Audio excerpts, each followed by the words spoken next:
Shalom sidang jemaat yang dikasihi Tuhan. Mari kita mulaikan ibadah hari ini dan mari kita berdoa.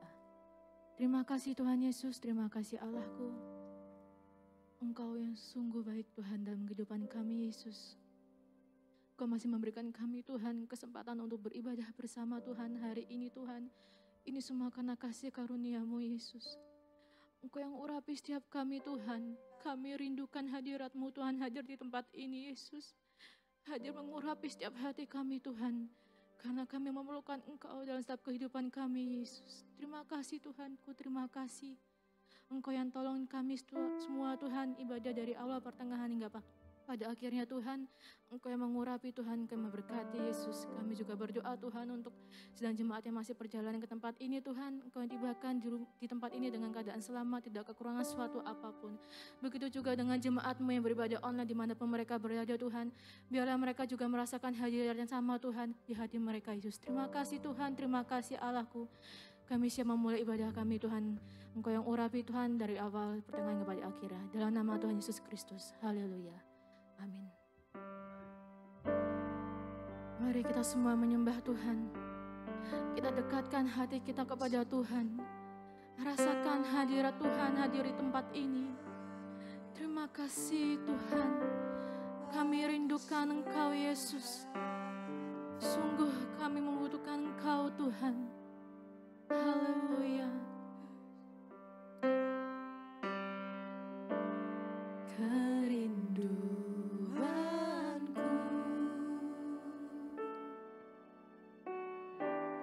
datang padamu, Allah mulia mawar Syaron, ku cinta.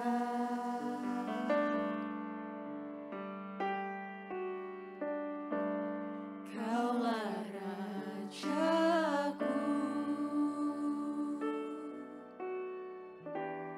dan sahabatku,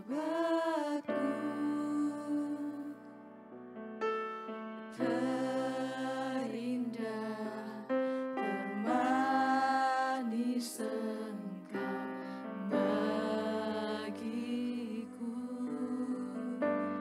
Ku sembah Engkau Tuhan, ku sembah Kau dalam roh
semua bangkit berdiri.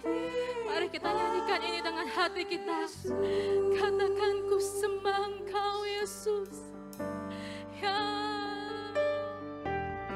ku sembah Engkau.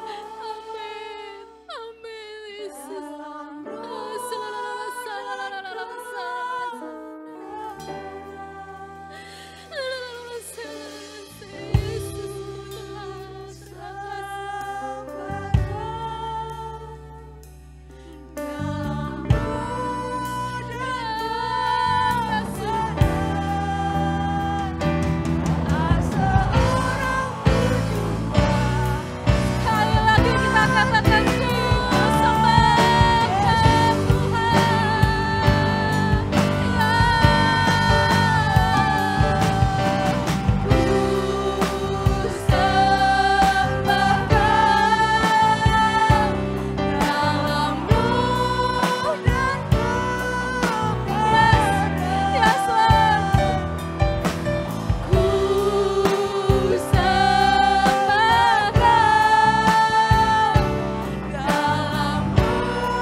Amin.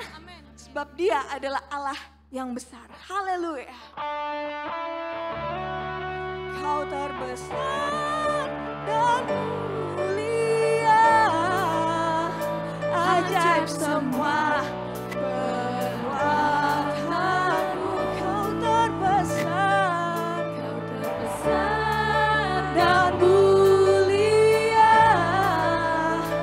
biarlah semua memuji-Mu. Mari, setiap hati kita mau bawa kepada Tuhan. Kita mau serahkan seluruhnya untuk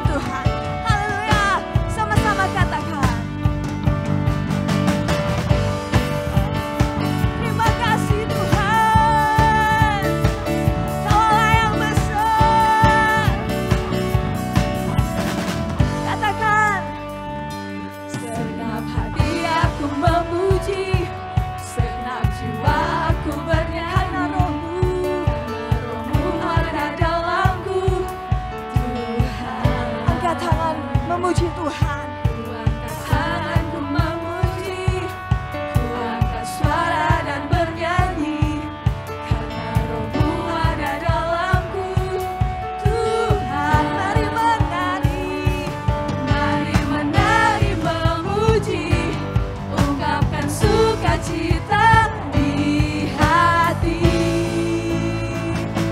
Terbesar dan mulia, ajaib semua perbuatanmu. Kau terbesar, terbesar dan mulia, biarlah semua memujimu. Yang bersukacita, sama-sama katakan haleluya. Puji Tuhan. Segenap hati aku memuji, segenap jiwa aku berkarna rohmu ada dalam, amin. Tuhan, ku angkat tanganku memuji, ku angkat suara dan bernyanyi, karena rohmu ada dalamku. Tuhan, mari kita menari, mari menari memuji, ungkapkan sukacita di hati. Kau terbesar dan mulia, ajaib semua perbuatanmu. Kau terbesar, dan mulia, biarlah semua memujimu. Lebih sungguh lagi, kau terbesar, kau terbesar dan mulia, ajaib semua perbuatan. Hanya kau yang terbesar Tuhan, kau terbesar dan mulia, biarlah semua memuji. Sama-sama bertepuk tangan, kita mau katakan, kau terbesar dan mulia, ajaib semua perbuatanmu Tuhan. Kau terbesar dalam hidup kami, kita mau imani pujian ini. Terbesar dan mulia, biarlah semua memujimu.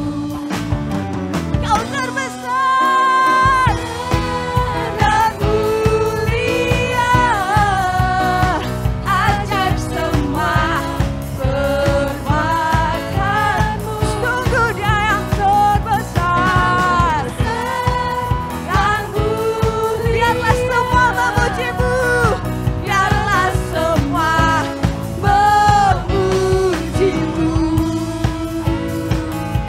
Oh, haleluya.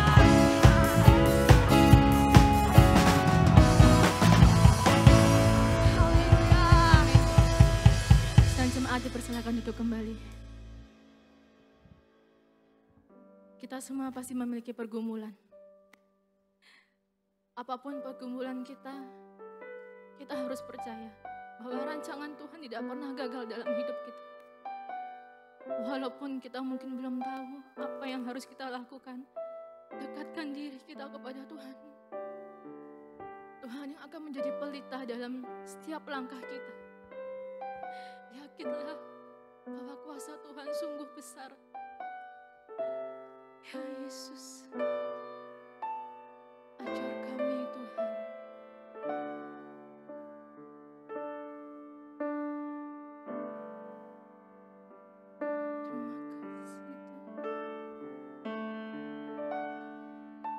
Ajarku mengerti saat jalanmu tak bisa kulihat, kau tetap setia.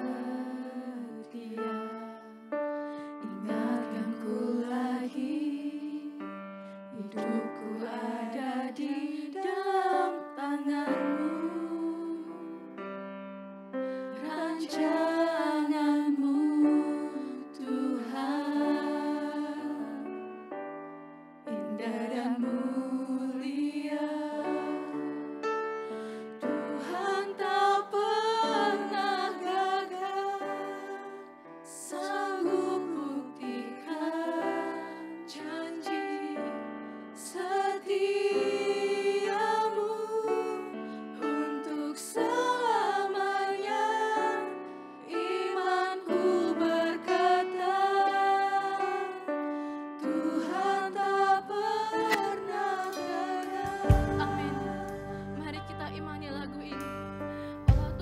selalu setia dalam setiap kami. Ajarku mengerti, Ya Tuhan, ajar kami Tuhan jalanmu tak bisa selalu mengerti rencana-Mu Tuhan. Kau tetap setia. Ingatkanku lagi, hidupku ada Kami ada di dalam tangan-Mu Tuhan. Ini yang menjadi kekuatan kami Yesus.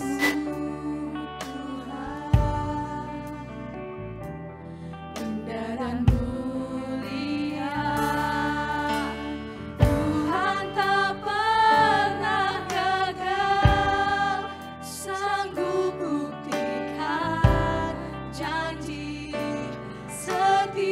setiamu untuk selamanya. Imanku berkata, Tuhan tak pernah gagal.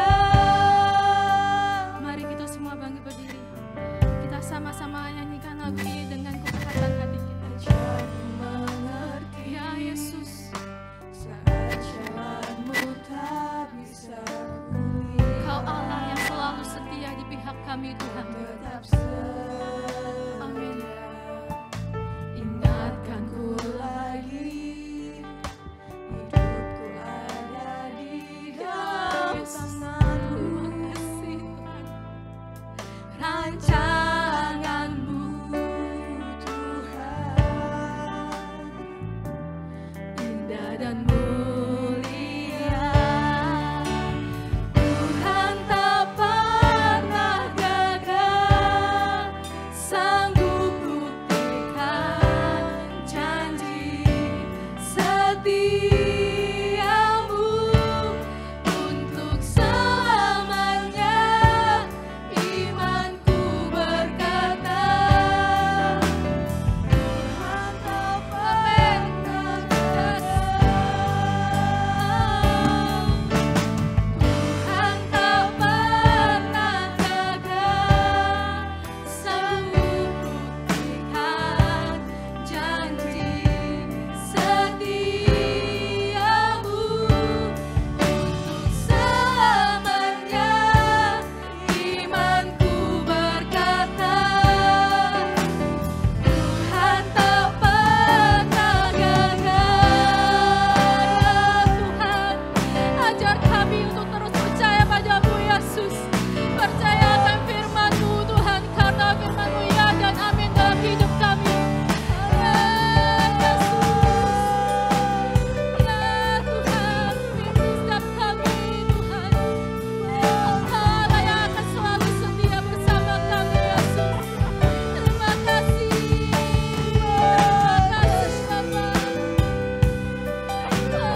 kasih Tuhan.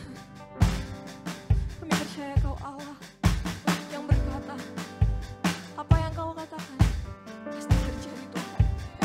Kami percaya kami mengimani Kau Allah yang tak pernah gagal dalam kehidupan kami, kehidupan keluarga kami, bagi setiap kami yang datang ke tempat ini. Terima kasih Tuhan, terima kasih Yesus. Kami bersyukur padamu Tuhan. Kalau kami sudah memuji Tuhan, kami sudah menyembah Tuhan, tiba saatnya kami akan mendengarkan firman Tuhan. Firman Tuhan yang menguatkan kami, meneguhkan iman kami. Firman-Mu yang menegur kami. Terima kasih Tuhan, terima kasih Yesus. Kami siapkan hati kami untuk mendengar firman Tuhan. Di dalam nama Tuhan Yesus. Haleluya. Amin.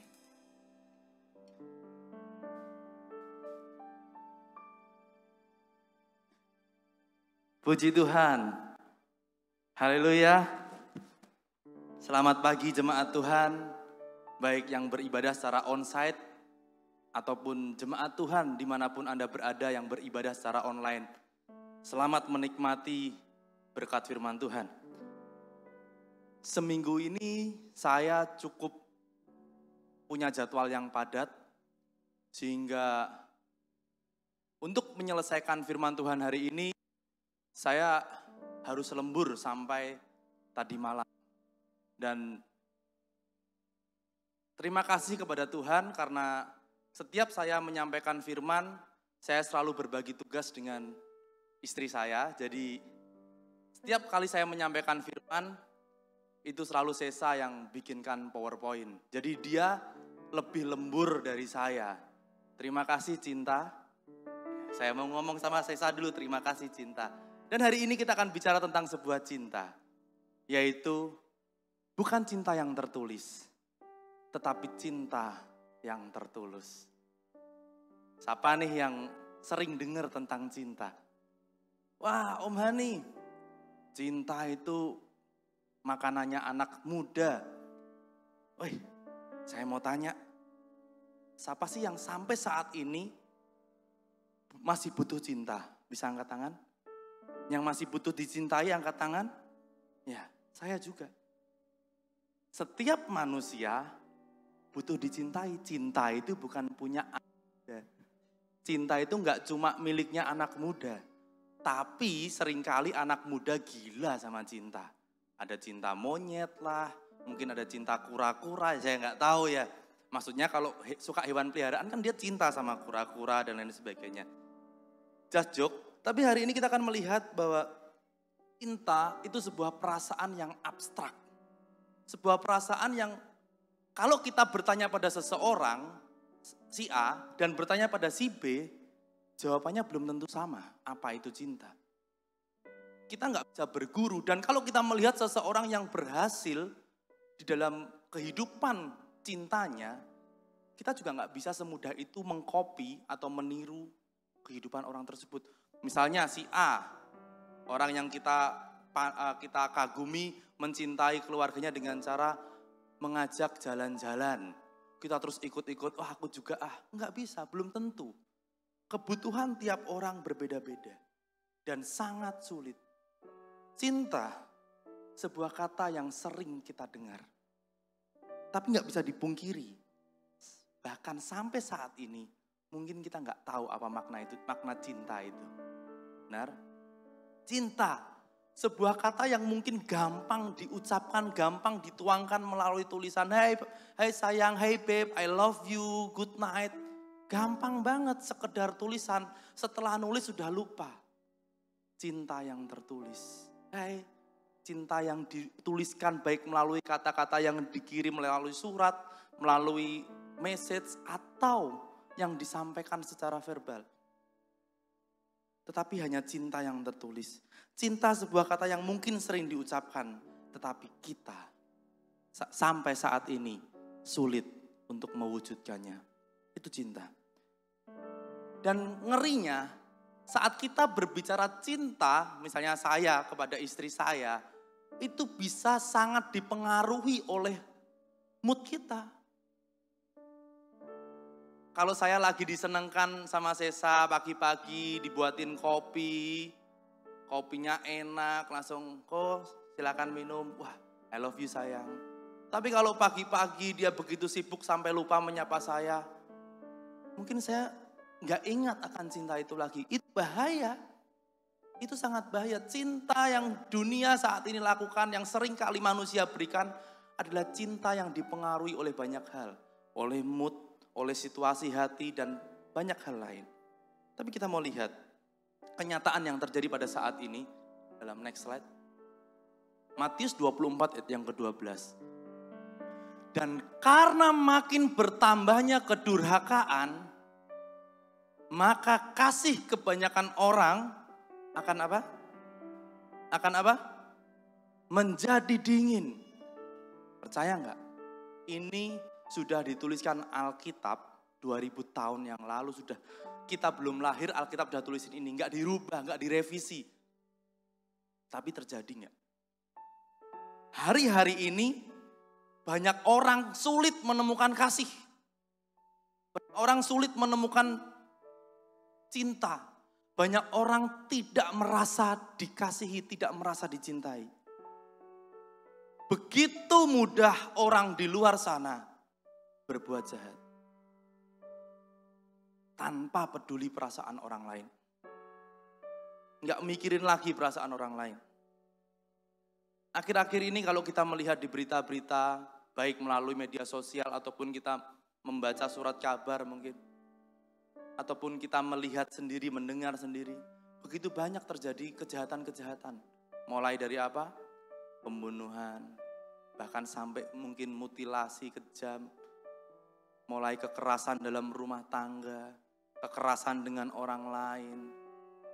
Pelecehan seksual. Wow. Dunia begitu mudah menjadi dingin, menjadi jahat. Gak ada kasih, gak ada kasih. Mereka gak mikir keluarganya bakal gimana, apa efeknya. Bahkan kejahatan-kejahatan saat ini dilakukan secara verbal. Pembulian itu seperti membunuh dari dalam. Kelihatannya gak ada bekas pukulan, tapi dalamnya hancur. Orang gak punya semangat hidup. Orang gak berani berjumpa dengan orang lain. Body shaming. Merasa dirinya lebih kemudian. Ya merasa orang lain itu. Gak body goals ya kalau hari-hari ini. Nah kekerasan tidak hanya terjadi di luar. Bahkan dalam lingkup keluarga ya. Keluarga seharusnya menjadi tempat untuk kita bisa mendapat kepercayaan, bisa mendapat kenyamanan, bisa mendapat perasaan dicintai. Tapi di dalam keluarga pun akhir-akhir ini sangat sering kita jumpai kekacauan atau ketidakadaan cinta. Keluarga yang seharusnya menjadi tempat saling sayang, akhirnya menjadi tempat saling saing. Bahaya. Yang seharusnya tempat untuk saling sayang, tapi menjadi tempat saling saing. Wow, siapa yang lebih berguna di keluarga ini? Siapa yang lebih berjasa di keluarga ini? Katanya mencintai, tapi ada persaingan di dalam keluarga yang ditutupi dengan alasan kasih. Bahaya. Nah, bagaimana sebagai anak Tuhan kita menanggapi hal-hal ini? Itu fakta. Tapi bagaimana kita menanggapi? Next. Dalam Markus pasal 12 ayat yang ke-19 sampai yang ke-31. Saya bacakan. Markus pasal 12 ayat yang ke-29 sampai yang ke-31. Jawab Yesus, hukum yang terutama ialah, dengarlah hai orang Israel, Tuhan Allah kita, Tuhan itu Esa. Kasihilah Tuhan Allahmu dengan segenap hatimu dan dengan segenap jiwamu dan dengan segenap akal budimu dan dengan segenap kekuatanmu. Dan hukum yang kedua ialah kasihilah sesamamu manusia seperti dirimu sendiri. Tidak ada hukum lain yang lebih utama daripada kedua hukum ini. Kita punya standar yang Tuhan tetapkan, bisa next. Dari ayat ini kita bisa melihat bahwa standar hukum Allah, standar yang dipakai Allah untuk menjadi peraturan manusia, dipakai oleh manusia adalah kasih. Kasih. Saya gambarkan segitiga. Kasih ini ke atas kepada Allah dan juga secara horizontal kepada manusia. Kasih. Mana yang lebih bagus? Kita sudah sama-sama baca. Tidak ada hukum yang lebih utama daripada kedua hukum ini. Dua hukum ini adalah dua yang tertinggi. Menjadi standar utama Allah. Kalau kamu mau menjadi anakku, bukan orang Kristen ya. Kalau mau menjadi orang Kristen syaratnya apa? Pergi ke gereja. Cukup bisa jadi orang Kristen. KTP-nya bisa Kristen. Diakui oleh pemerintah. Tapi kalau mau jadi anak Tuhan gak bisa cuma beribadah hari Minggu. Tapi punya kasih. Standarnya udah beda. Standarnya udah beda. Kita ke gereja bukan untuk jadi Kristen. Kita ke gereja untuk mengenal kasih Allah supaya kita bisa hidup dalam kasih. Jangan bangga, wow baju baru ke gereja semangat ini. Standar kita sebagai orang Kristen bukan kalau minggu ke gereja. Kalau seminggu ada 7 kali ibadah datang terus. Itu bukan salah, tapi itu bukan standar. Standar kita adalah kasih. Jadi sebagai orang Kristen kita benar-benar diatur oleh sebuah hukum yang dibuat oleh Allah sendiri. Hukum ini dibuat oleh Allah sendiri. Dan hukumnya adalah untuk kita hidup dalam kasih. Kita harus mengasihi Allah, kita harus mengasihi sesama kita manusia. Coba kita lihat di dalam Matius 22 ayat yang ke-39. Ayat ini menarik. Ayat ini adalah ayat yang sama, ayat silang dari ayat yang tadi kita baca. Tapi ayat ini menarik. Dia menuliskan, dan hukum yang kedua yang sama dengan itu. Ialah kasihilah sesama manusia seperti dirimu sendiri. Saya menggarisbawahi yang sama dengan itu. Yang sama dengan hukum yang pertama. Menurut Allah, saat Allah memberikan hukum kasih, hukum kita, hukum kasih kepada manusia, itu sama dengan hukum kasih kepada Allah. Saya tahu, kita manusia nggak bisa dibandingin sama Allah. Kita jauh sama Allah. Itu di mata manusia. Tapi di mata Allah saat kita punya kasih yang kita berikan kepada manusia, itu harus sama dengan kasih kita kepada Allah. Berarti kita nggak bisa memilih salah satu. Aku mau deh kasih kepada Allah aja. Kasih kepada manusianya nanti ya Tuhan. Aku masih sayang diri sendiri. Gak bisa. Kasih kepada Allah, kasih kepada manusia itu sama. Gak bisa dipilih-pilih. Berarti kita gak bisa pilih. Justru cinta kita kepada Allah harus dibuktikan dengan cinta kita kepada manusia. Itu yang Tuhan mau. Kita gak pernah bisa mengasihi Allah tanpa mengasihi manusia. Jadi tugas kita sebagai orang Kristen itu sudah sangat jelas. Apa tugas kita sebagai orang Kristen? Kita lihat di slide berikutnya. Kita baca sama-sama. 1, 2, 3. Menghadirkan kasih di tengah dunia yang sedang kehilangan kasih. Kasih semakin dingin di dunia ini. Nggak ada lagi, nggak ditemuin lagi. Tapi kita sebagai anak Tuhan, bukan orang Kristen ya. Saya bicara anak Tuhan, kita sebagai anak Tuhan, tugas kita jelas, menghadirkan kasih di tengah dunia yang kehilangan kasih. Tapi saya tahu, bahkan saya sadar saat saya menuliskan ini, membaca hal ini, tetapi untuk melakukannya, tidak pernah semudah membaca atau menuliskannya. Setuju? Untuk bisa melakukan kasih ini sebuah standar Allah, gak semudah untuk membacanya, untuk mengiyakannya. Iya Tuhan, aku mau menghadirkan kasih. Oh iya, itu hal yang bagus, itu start yang bagus. Tetapi saya yakin untuk bisa mencapai standar Allah tidak semudah kita menuliskannya atau mengucapkannya. Setiap hari kita terus harus belajar untuk mengasihi. Gagal, akui Tuhan, maaf, aku salah, aku gagal. Aku mau mengulang lagi, aku mau mengasihi lagi, aku mau belajar lagi. Setiap hari kita harus terus belajar untuk mengasihi. Cinta atau kasih itu memberi. Cinta atau kasih itu identik dengan pengorbanan, dengan air mata. Ada yang bisa memberi walaupun tidak dengan air mata. Cinta yang tertulis. Memberikan waktu, memberikan tenaga, support, mungkin uang yang dibutuhkan. Tapi itu menurut kita dibutuhkan oleh orang yang kita kasihi. Tetapi sebenarnya belum tentu itu kebutuhan orang yang kita kasihi. Jadi itulah yang menyebabkan cinta yang mungkin kita jalani atau yang kita pernah rasakan itu seringkali hanya manis di awal. Tapi dimakan berikutnya hambar. Enggak enak kan? Makan buah, waduh manis.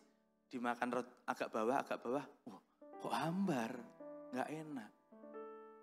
Buah yang nikmat adalah buah yang benar-benar seger, manis. Manisnya total seperti itu. Minggu lalu Pastor Agus menyampaikan tentang buah gitu kan ya. Hari ini kita juga akan melihat bahwa hidup kita enggak hanya manis di luar aja atau sebentar saja. Tapi kasih kita itu harus tulus, biar nggak tertulis doang. Wah bacanya manis, tapi ternyata tiap pagi. Kalau cinta yang tulus, orang yang mendapat cinta yang tulus setiap bangun dia akan bersyukur. Wah terima kasih Tuhan buat pasangan ini. Tapi kalau orang yang hanya mendapat cinta yang tertulis, wah terima kasih ya buat cintamu. Tapi lama-lama enak bangun pagi, oh Tuhan lalukanlah cobaan ini. Just joke ya. Jadi kita bisa melihat bahwa cinta seringkali menjadi hambar, menjadi dingin karena cinta itu hanya tertulis. Biasanya saat ada dua orang berpacaran, mereka saling mengumbar kata-kata cinta. Saat orang mengawali sebuah kehidupan pernikahan, mereka akan berjanji di hadapan Tuhan dan jemaatnya. Saling mengasihi, baik saat sehat maupun sakit, saat susah maupun senang. Tapi saat diajak susah, marah. Seperti itu. Makanya saya suka dengan sebuah jokes yang dia berkata seperti ini. Aku tidak akan tinggalkan kamu kemana-mana. Kita nggak akan kemana-mana. Setelah menikah, Pah, kenapa kita nggak pernah liburan kemana-mana? Karena dia nggak pernah meninggalkan istrinya mengajak pergi kemana-mana. Hanya dengan istrinya saja. Jadi di rumah terus seperti itu. Nah, orang yang hanya mengucapkan cinta yang tertulis, itu adalah cinta yang palsu menurut saya. Nggak ada salahnya dengan cinta yang tertulis. Tetapi kenapa saya buat sebuah judul cinta yang tertulus, bukan cinta yang tertulis? Coba kita lihat di gambar berikutnya. Kita lihat bahwa cinta yang tertulis seringkali diembel-embeli syarat dan ketentuan berlaku. Pernah nggak sih mendapati hal ini? Sering ya, hari-hari ini kalau kita belanjanya secara online, kita sering melihat promo-promo gitu ya. Bahkan saat kita belanja di sebuah gerai, kita sering ada beberapa pilihan pembayaran. Kalau pembayaran opsi A, promonya ini, opsi B, opsinya ini banyak. Sepertinya gede, sepertinya menarik. Tapi di bawahnya ada bintang kecil. Bintang kecil harusnya di langit yang biru. Tapi saat bintang kecil ada di bawah sebuah promo, maka ada lanjutannya syarat dan ketentuan berlaku. Wah, hebat ini. Bisa dapat hadiah yang gede kalau kita belanja sekian. Syarat dan ketentuan berlaku. Kenapa saya tertarik dengan tulisan ini? Sebuah produk atau jasa yang menggunakan syarat dan ketentuan berlaku seringkali menawarkan hal-hal yang menarik, tetapi mereka tidak memberikannya dengan tulus. Tujuan mereka memberikan sesuatu itu adalah untuk memancing keuntungan yang lebih besar. Jadi fokus mereka bukan tentang apa yang bisa mereka berikan, tetapi tentang apa yang bisa mereka dapatkan. Kalau cinta kita, kasih kita kepada Allah, kepada sesama juga tertulis, artinya ada syarat dan ketentuan berlaku, kita bisa baik sama orang bisa. Tapi bukan tentang apa yang bisa kita beri, melainkan apa yang bisa aku dapat kembali. Berbeda sekali. Cinta yang seperti ini tidak akan pernah bisa membangun orang lain. Cinta yang seperti ini penuh dengan tuntutan. Kita mengasihi orang lain, kita mengasihi istri kita. Tujuannya apa? Supaya istri kita berubah. Bukan kita fokusnya untuk berubah. Fokusnya bukan kepada orang lain. Tetapi apa yang bisa kita terima. Karena kalau istri kita berubah, kita yang disenangkan. Pasangan kita berubah, kita yang disenangkan. Anak kita berubah, kita yang disenangkan. Kita membantu orang lain memuji-muji kita, kita yang disenangkan. Bahaya. Kalau cinta kita hanya tertulis, cinta kita selalu dipenuhi dengan syarat dan ketentuan berlaku. Oke ya, aku tolong kamu ya, tapi nanti kalau aku butuh kamu jangan lari ya. Wow. Deposit cinta, deposit kasih. Berbunga. Coba kita lihat berikutnya. Kita mau belajar dari cara Yesus mengasihi. Cara Yesus mengasihi. Matius 26 ayat yang ke-39. Maka ia maju sedikit lalu sujud dan berdoa. Katanya, ya Bapakku, jikalau sekiranya mungkin biarlah cawan ini lalu daripadaku. Tetapi janganlah seperti yang ku kehendaki, melainkan seperti yang engkau kehendaki. Lanjut di ayat yang ke-42.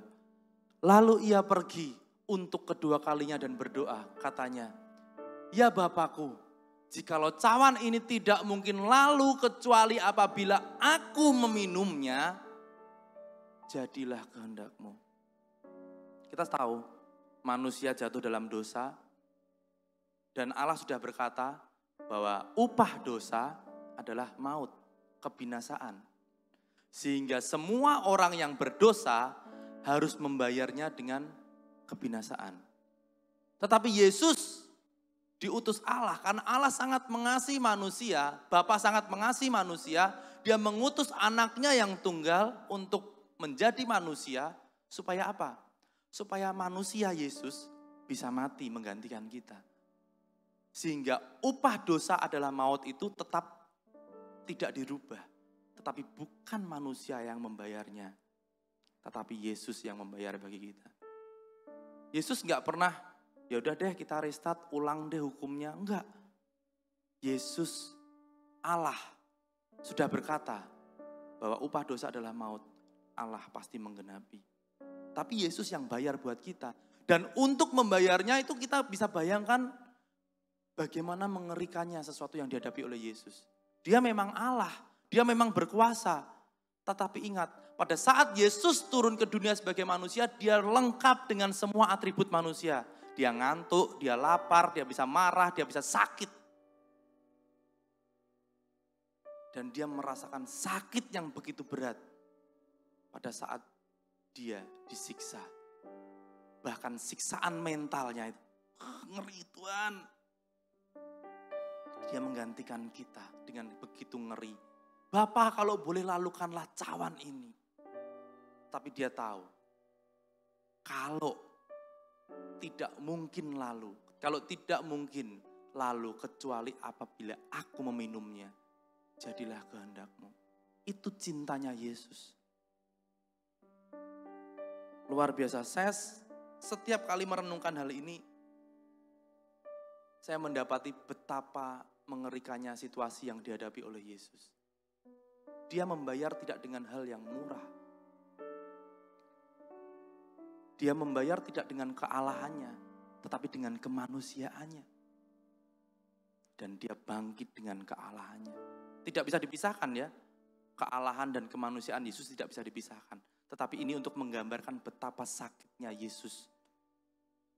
Di tengah segala ketakutan yang dia hadapi, dia tetap mau maju berkorban bagi kita. Kenapa? Karena cinta Yesus nggak fokus pada apa yang ia dapat. Kalau aku berkorban kira-kira aku dapat apa ya? Enggak.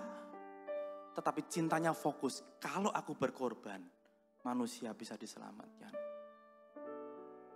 Cintanya berfokus kepada apa yang bisa didapat oleh manusia. Lukas pasal 23 yang ke-34. Yesus berkata, "Ya Bapa, ampunilah mereka, sebab mereka tidak tahu apa yang mereka perbuat." Dan mereka membuang undi untuk membagi pakaiannya. Ini kelanjutan kisahnya. Setelah Yesus tidak menolak cawan itu, dia tetap mau melakukannya. Kita bisa melihat apa yang diterima oleh Yesus. Siksaan yang berat, hinaan yang berat. Dan di ayat ini kita bisa melihat cinta Yesus tidak tergoyahkan. Bahkan saat cintanya tidak dihargai, pengorbanannya tidak dihargai, Yesus tidak pernah kecewa. Yesus justru memintakan pengampunan. Supaya orang yang menghina ini juga bisa menerima keselamatan. Orang yang menyiksa juga tetap bisa menerima keselamatan. Yesus diludahi, ditelanjangi, dipukul, dicambuk, dicaci maki, diolok-olok. Tetapi tetap dia berkorban bagi manusia. Nggak pilih-pilih, cintanya nggak cuma yang oke lah buat yang nggak ngolok-ngolok aja. Enggak. Buat semua manusia. Kenapa? Karena cinta yang tulus, kasih yang tulus, gak pernah kehilangan arah. Gak pernah kehilangan arah. Yesus hanya mau keselamatan manusia. Next, cinta tertulus tidak pernah memikirkan keuntungan diri sendiri. Tetapi cinta yang tertulis berfokus untuk keuntungan diri sendiri. Kita sudah belajar dari cintanya Allah. Cinta Allah adalah cinta yang tulus. Kita mau belajar dari sebuah perumpamaan yang Yesus ajarkan. Pada satu saat muncul seorang ahli Taurat datang kepada Yesus. Di kisah yang akan kita baca ini, muncul seorang ahli Taurat. Dia datang pada Yesus, dia bertanya tentang bagaimana supaya bisa mendapatkan kekekalan. Dan pembicaraan ini akhirnya mengarah kepada hukum yang dituliskan, hukum Allah. Apa hukum Allah? Kemudian mengerucut kepada dua hal, yaitu tentang kasih kepada Allah dan kasih kepada manusia. Kemudian muncul pertanyaan dari ahli Taurat ini, kalau gitu siapa sesama manusia? Dan Yesus memberikan perumpamaan ini. Coba kita lihat di Lukas pasal 10 ayat 30 sampai 37, saya bacakan. Bapak Ibu simak dengan baik supaya tidak ketinggalan kisah ini. Jawab Yesus, adalah seorang yang turun dari Yerusalem ke Yeriko. Ia jatuh ke tangan penyamun-penyamun yang bukan saja merampoknya habis-habisan, tetapi juga memukulnya, dan yang sesudah itu pergi meninggalkannya setengah mati. Ini keadaan orang yang turun dari Yerusalem ke Yeriko. Seorang Yahudi sudah setengah mati. Kebetulan saat orang ini setengah mati, ada seorang imam turun melalui jalan itu. Ia melihat orang itu tetapi ia melewatinya dari seberang jalan. Hanya dilewati saja. Kemudian datang juga seorang Lewi datang ke tempat itu. Ketika orang Lewi itu melihat orang tersebut, ia melewatinya dari seberang jalan. Wow. Lalu datanglah seorang Samaria yang sedang dalam perjalanan ke tempat itu. Dan ketika ia melihat orang itu, tergeraklah hatinya oleh belas kasihan. Ia pergi kepadanya, lalu membalut luka-lukanya.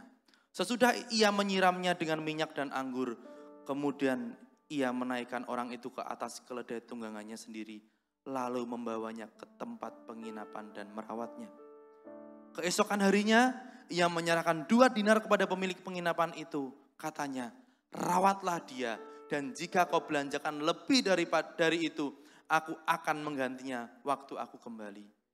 Siapakah di antara ketiga orang ini menurut pendapatmu adalah sesama manusia dari orang yang jatuh ke tangan penyamun itu?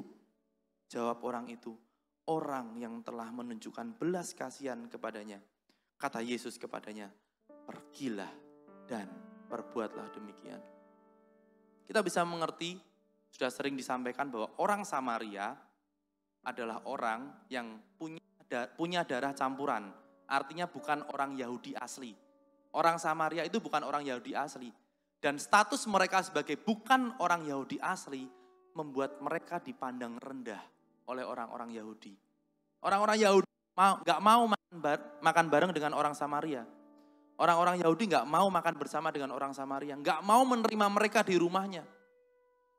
Siapa ini orang Samaria? Orang rendahan. Tetapi kita bisa melihat orang Lewi atau imam, mereka tentu orang Yahudi asli. Syaratnya ada untuk bisa menjadi imam, itu pasti orang Yahudi. Bahkan Lewi pasti keturunan Lewi murni. Nah, kita bisa melihat ada dua golongan yang berbeda. Orang Yahudi asli, orang yang ditinggikan, atau orang Samaria yang direndahkan. Tapi di kisah ini, kita bisa melihat bahwa orang Samaria punya kasih yang lebih daripada seorang imam ataupun seorang Lewi. Bagi orang Samaria nggak perlu menjadi Yahudi asli untuk bisa menghadirkan kasih. Orang Samaria ini sangat mengasihi orang yang dirampok ini. Ia nggak terpengaruh oleh keadaannya sebagai orang yang direndahkan. Dan di ayat ini saya tertarik dengan perkataan Yesus. Kata Yesus kepadanya, pergilah dan perbuatlah demikian. Seorang ahli Taurat, seorang yang belajar firman Tuhan, belajar Taurat setiap hari, yang punya hukum-hukum Allah, harus belajar dari perbuatan seorang Samaria, yang mungkin menurut ahli Taurat itu, siapa orang Samaria? Dia harus belajar dari seorang Samaria. Apa artinya? Bagi saya percuma menjadi seorang imam atau seorang Lewi, tetapi tidak bisa menghadirkan kasih. Lebih baik menjadi seorang Samaria yang dipandang rendah oleh manusia, tetapi dipandang mulia oleh Allah. Amin. Next. Oke, sebelum ini saya kelewatan, ada satu yang saya mau tuliskan, Bapak Ibu dengarkan. Kekristenan bukan tentang menjadi hebat di gereja. Perhatikan, kekristenan bukan tentang menjadi hebat di gereja. Kekristenan itu berarti menjadi berkat di dunia, di luar. Percuma kita baik di dalam, kalau di luar kita nggak baik. Percuma kita dipandang hebat seperti imam, menyampaikan khotbah, oh Om Hani berkhotbah, tapi kalau di luar sana saya nol, nggak ada artinya. Percuma menjadi seorang Lewi pelayan Tuhan, kalau di luar tidak bisa menghadirkan kasih, tidak bisa menjadi berkat. Lebih baik menjadi seorang Samaria, tapi di luar sana engkau menghadirkan kasih, engkau menjadi berkat. Oke, kita masuk di bagian yang terakhir. Dua hal yang harus ada dalam hidup manusia adalah mengasihi Allah dan mengasihi sesama. Yang pertama tentang mengasihi Allah. Di dalam Matius pasal 25, ayat yang ke-44 sampai yang ke-45. Lalu mereka pun akan menjawab dia, katanya, Tuhan, bila manakah kami melihat engkau lapar atau haus, atau sebagai orang asing, atau telanjang, atau sakit, atau dalam penjara dan kami tidak melayani engkau? Maka ia menjawab mereka, aku berkata kepadamu, sesungguhnya segala sesuatu yang tidak kamu lakukan untuk salah seorang dari yang paling hina ini, kamu tidak melakukannya juga untuk aku. Mengasihi Allah, tetapi diwujudkan dengan mengasihi manusia, bahkan yang paling hina sekalipun. Sebagai orang Kristen, berhentilah membeda-bedakan antara urusan rohani dengan urusan jasmani. Oh, kalau gereja itu urusan rohani, kalau pekerjaan itu urusan jasmani. Oh, kalau beribadah, kalau pelayanan itu urusan rohani. Tetapi kalau hobi, pekerjaan, keluarga di luar sana itu urusan jasmani. Enggak. Sebagai orang Kristen, kita harus berhenti membeda-bedakan antara urusan rohani dengan urusan jasmani. Jangan mengkotak-kotakkan urusan-urusan rohani atau jasmani. Kalau rohani dan duniawi itu pasti berbeda. Rohani dan duniawi itu pasti berbeda, bertentangan. Satu terang, satu gelap. Satu mengasihi, satu membalas. Ganti rugi. Itu rohani dan duniawi. Tetapi rohani dan jasmani nggak bisa dipisahkan. Ingat, kasihlah Tuhan Allahmu dengan salah satunya segenap akal budimu. Akal budi kita ini jasmani, jiwani, dan itu pun harus kita gunakan. Kita nggak bisa pisahkan. Kita nggak bisa loh rajin beribadah, rajin baca Alkitab, suka denger lagu-lagu rohani, punya jam-jam doa, tapi kita tidak mengasihi sesama kita. Nggak bisa. Saya tertemplak dengan sebuah kalimat yang dilontarkan pada saat saya dengar sebuah podcast dari Radit. Dia bilang seperti ini. Membaca Alkitab itu tidak membuat Allah lebih mencintai kita. Percaya enggak? Saat kita baca Alkitab setiap hari rutin, punya jam doa khusus, itu enggak bikin Allah lebih mencintai kita. Kenapa? Cintanya Allah itu sudah maksimal. Enggak ada, cinta Allah itu enggak dipengaruhi kalau kita enggak baca Alkitab, cintanya berkurang. Kalau kita enggak berdoa, cintanya berkurang lagi. Enggak. Tetapi saat kita membaca Alkitab, berdoa setiap hari, itu justru membuat kita semakin cinta kepada Allah. Itu poinnya di situ. Jadi kalau kita mau mencintai Allah, kita harus kenal kehendaknya. Dan kehendak Allah seperti ini, mengasihi manusia. Kekristenan seseorang bukan dilihat pada hari Minggu di tempat ini. Oh, yang khotbah itu loh orang Kristen, anak Tuhan. Ya kalau yang ke gereja pasti orang Kristen. Maksud saya anak Tuhan. Kehidupan kekristenan itu sebagai anak Tuhan. Tetapi kehidupan kekristenan itu dilihat dari kehidupan kita sehari-hari di luar sana. Siap Bapak Ibu? Tahap yang baru. PR kita bukan di tempat ini, tapi di luar sana. Di tempat ini kita seperti sekolah, belajar bersama-sama. Di luar sana ujiannya. Mengasihi Allah diwujudkan melalui kehidupan kita sehari-hari. Belajar memiliki kepedulian terhadap orang lain. Apa yang bisa kita berikan buat orang lain? Apa yang bisa berguna dari hidup kita kepada dunia ini, kepada keluarga kita? Bagaimana cara kita berbicara, bagaimana cara kita menahan emosi kita, mengendalikan emosi kita. Itu penting banget. Dan yang kedua adalah mengasihi sesama. Dalam Lukas pasal 6 ayat 32 sampai 33. Dan jikalau kamu mengasihi orang yang mengasihi kamu, perhatikan ya, mengasihi orang yang mengasihi kamu. Haniel mengasihi orang yang mengasihi Haniel. Apa jasamu? Apa jasa kita? Karena orang-orang berdosa pun mengasihi juga orang-orang yang mengasihi mereka. Sebab jikalau kamu berbuat baik kepada orang yang berbuat baik kepada kamu, apakah jasamu? Orang-orang berdosa pun berbuat demikian. Tetapi kita adalah orang-orang tebusan Allah. Kita bukan orang-orang berdosa. Sehingga standar kita harus berbeda.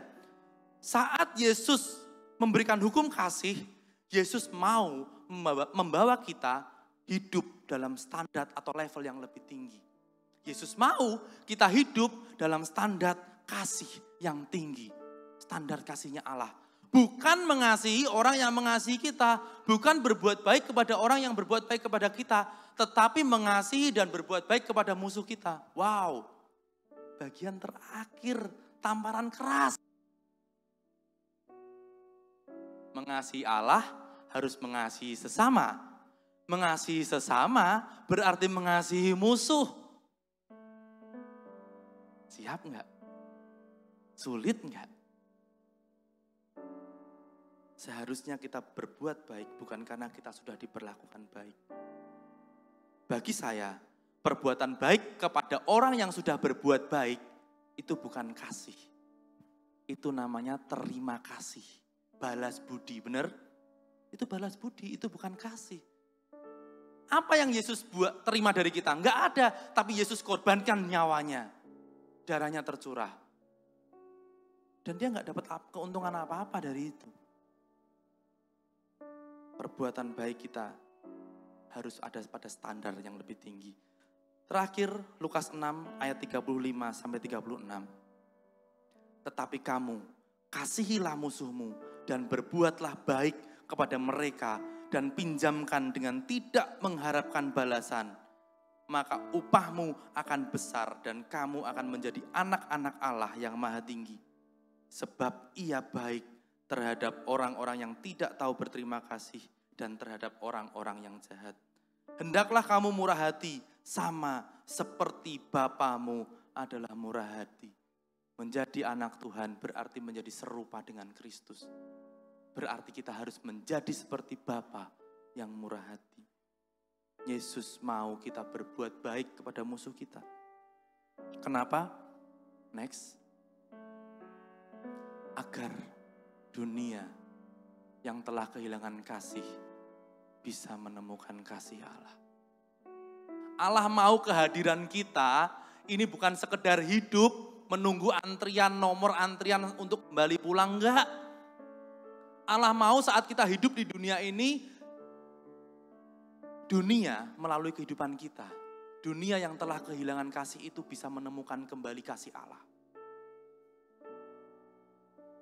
Kita bisa menjadi murah hati seperti Allah kalau kasih Allah hidup dalam diri kita. Terakhir saya sampaikan kepada Bapak Ibu Saudara, hiduplah dengan cinta tertulus dari hati kita. Bukan cinta tertulis yang penuh dengan syarat dan ketentuan berlaku. Mengasihi orang lain karena kita mengasihi Allah. Mengasihi sesama bukan untuk mencari sesuatu yang bisa kita dapatkan kembali. Puji Tuhan. Sebuah cinta atau kasih yang tulus adalah cinta yang tidak berdasarkan sebab atau akibat. Cinta yang tulus tidak pernah berpikir melempar untuk mendapatkan kembali. Puji nama Tuhan, kita bangkit berdiri. Haleluya Yesus.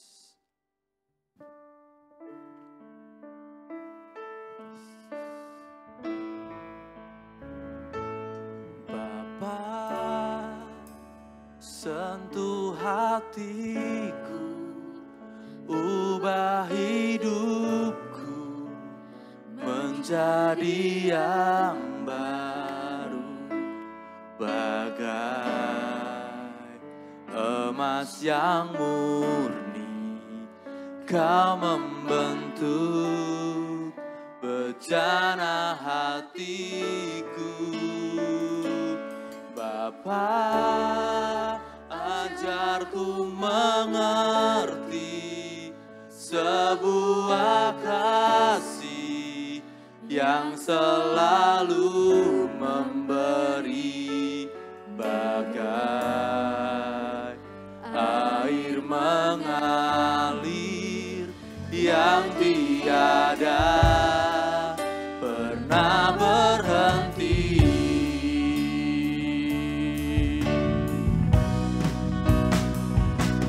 Bapa, sentuh hatiku, ubah hidupku menjadi yang hari ini Yesus mau kita menjadi orang yang baru. Yesus mau kita mengerti standar yang baru, standar yang tinggi, standar kasih yang benar-benar dari Allah, bukan standar kasih dunia. Bapa, ajarku mengerti sebuah kasih yang selalu memberi, bagai air mengalir yang tiada pernah berhenti.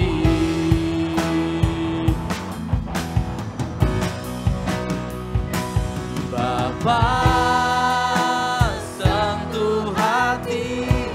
Saya serahkan kepada Bapak Gembala.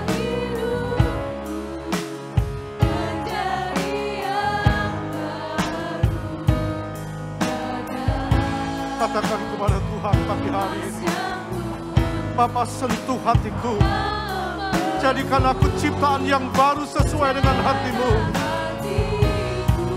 Haleluya, haleluya. Angkat tangan-Mu, ucapkan janji-Mu kepada Tuhan pagi hari ini. Dia ada bersama dengan kita. Dia sangat-sangat mengasihi kita. Haleluya, haleluya.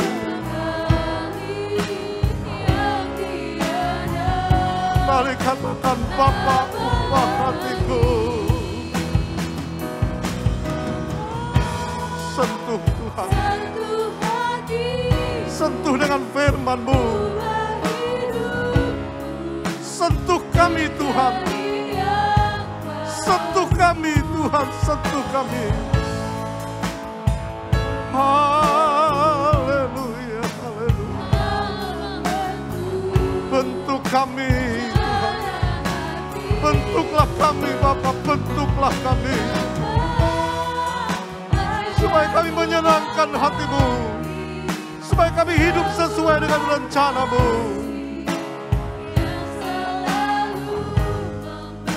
Haleluya, haleluya.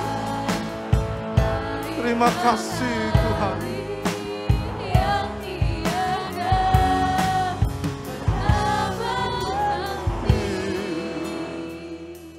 Biar kasih yang Kau berikan kepada kami itu mengalir dan tidak berhenti. Tuhan, ajar kami pagi hari ini memiliki kasih yang tertulus, bukan tertulis. Engkau melihat setiap kami, Bapa. Tidak lama lagi Engkau pasti datang kedua kali. Tidak ada yang tersamar di mata-Mu pagi hari ini. Kami mohon pengampunan-Mu, kami tersungkur di hadapan-Mu.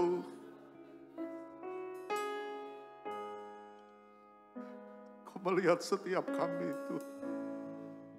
Engkau menyentuh setiap hati. Engkau tumpangkan tangan atas setiap kami pagi hari ini. Sesuatu terjadi dalam hidup setiap umat-Mu, Tuhan.